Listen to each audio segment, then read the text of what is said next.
turma, bem-vindo de volta. Estamos dando continuidade à nossa aula voltada para o ensino fundamental. Esse assunto, equação do primeiro grau, importantíssima essa aula, tá certo? E espero que você tenha assistido a aula anterior, que a gente já deu ali uma abordada, já falou um pouco sobre as sentenças matemáticas, falamos sobre sentenças abertas, fechadas, quando ela é verdadeira, quando ela é falsa, mas agora a gente já vai começar na equação do primeiro grau. Falar na equação do primeiro grau, pessoal, é justamente falar naquilo que nós chamamos de equação do primeiro grau, é aquela sentença aberta, expressa por uma igualdade. Não já está dizendo equação? Professor, e por que é chamado de equação do primeiro grau? Porque essa equação do primeiro grau ela vai ter pelo menos um x para ser calculado.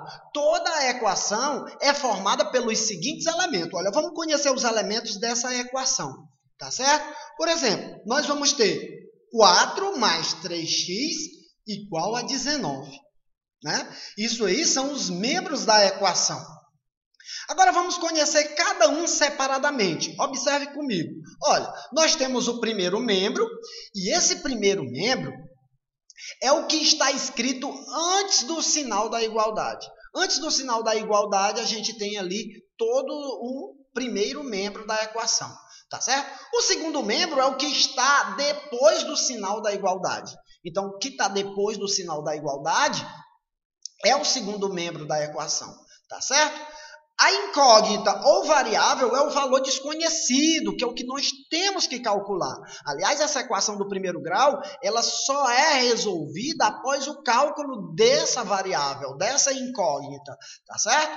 E nós temos também um coeficiente, que é o número que aparece antes da incógnita, né? Geralmente ela multiplica essa incógnita, né? Ou divide, né? Depende da operação matemática que acompanhe essa variável, tá certo? E nós temos cada uma das partes da equação. Observe o exemplo. Olha, a gente vai estar vendo agora essa equação e já especificando cada parte da equação. Por exemplo, olha aqui o primeiro membro da equação aqui, ó. O primeiro membro, como eu já mostrei a vocês, é o 4 mais 3x, né? Ó. O 3 aqui, ele torna a ser o coeficiente que nós falamos nele, e o x, que é uma variável, é chamada de incógnita, que é um valor que deve ser calculado, tá certo? A gente resolve essa equação calculando o valor desse x, tá certo?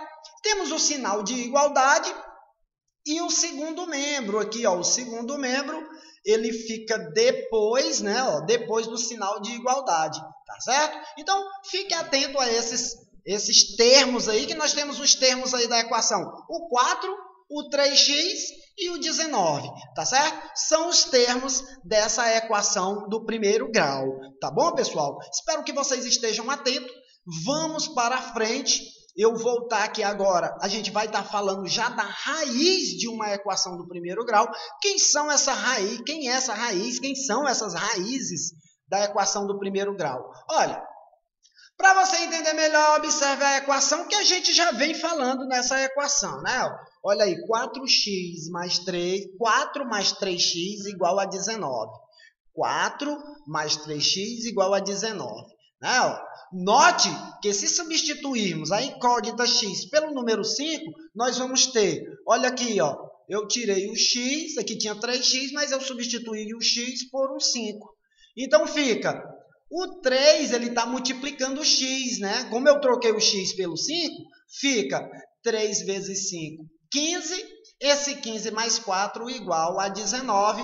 Com isso, a gente chega ao resultado da equação após calcular ou substituir o valor do x, né? Que é uma variável. Esse valor aí ele vai ser de acordo com a operação que é pedida, né? De acordo com a situação, problema que aparece dentro dessa equação que nós estamos abordando, tá certo? Olha, portanto, se x for igual a 5, a sentença se torna verdadeira, né? Essa igualdade ela vai ser verdadeira.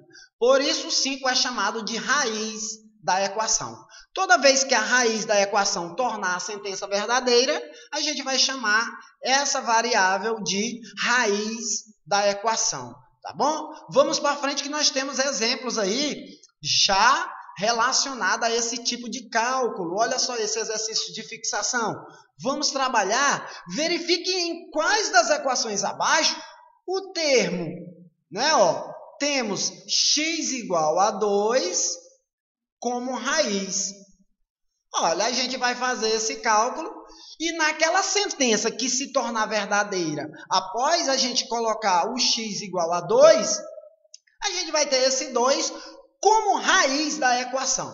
Por exemplo, no item A, nós temos 4 que multiplica o x e nos diz que isso é igual a 8. Então, se eu substituir esse x por 2, né? Ele não está dizendo ali que o x é igual a 2, né? Se você substituir esse x por 2, vai ficar 4 vezes 2 igual a 8. Então, x é sim raiz dessa equação, tá certo? Então, no item A, o x igual a 2 é raiz do item A. No item B, nós temos, olha só, 3 mais x igual a 6. Agora, vamos substituir esse x por 2. Será que vai tornar isso aqui verdadeiro?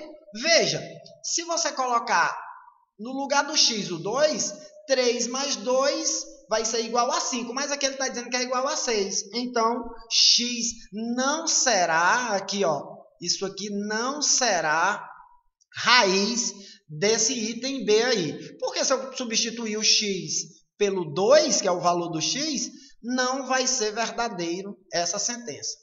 No item C, nós temos que x mais 5 é igual a 7.